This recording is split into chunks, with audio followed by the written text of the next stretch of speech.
নমস্কার, বৈশাখীর হেসেলে সবাইকে স্বাগত। বছরের শেষ দিনে আমার তোমাদের সাথে গল্প করতে ইচ্ছে করছে।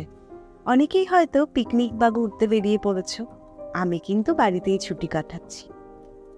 আমার সময়টাও ভালোই কাটছে। বছরগুলো কি তাড়াতাড়ি শেষ হয়ে যায়, তাই না? এই নতুন বছর শুরু হলো, দেখতে দেখতে শেষ। বছর শুরুর আগেই কত প্ল্যান হয়, কিছু ঘটে আবার কিছু ঘটে না, কত অজানা স্মরণীয় স্মৃতি হয়ে যায়। এই বছরটা ওভারঅল আমার ভালোই কেটেছে। স্কুল, শ্বশুরবাড়ি, বাপের বাড়ি, আমার নিজস্ব কাজ, এইসবের ব্যস্ততা আমার ভীষণই ভালো লাগে। ব্যস্ততা না থাকলে আমি হয়তো পাগল হয়ে যেতাম। যাই হোক, আজকে রান্না করেছি উচ্ছে পেঁয়াজ ভাজা, আলু দিয়ে বাঁধাকপি, মোচার ঘন্ট, এমনি প্লেন মোচার ঘন্ট করেছি, চিকেন কারি, টমেটোর চাটনি, আর শেষ পাতে মিষ্টি দই। আজ আর মাছ রান্না করিনি, এই দিয়ে আহার সম্পূর্ণ করেছি।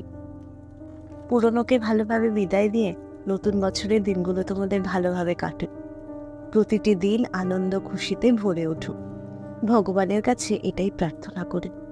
আর সবাই সবার পরিবারকে নিয়ে ভালো থেকো, সুস্থ থেকো। আজ তবে আসি, নমস্কার।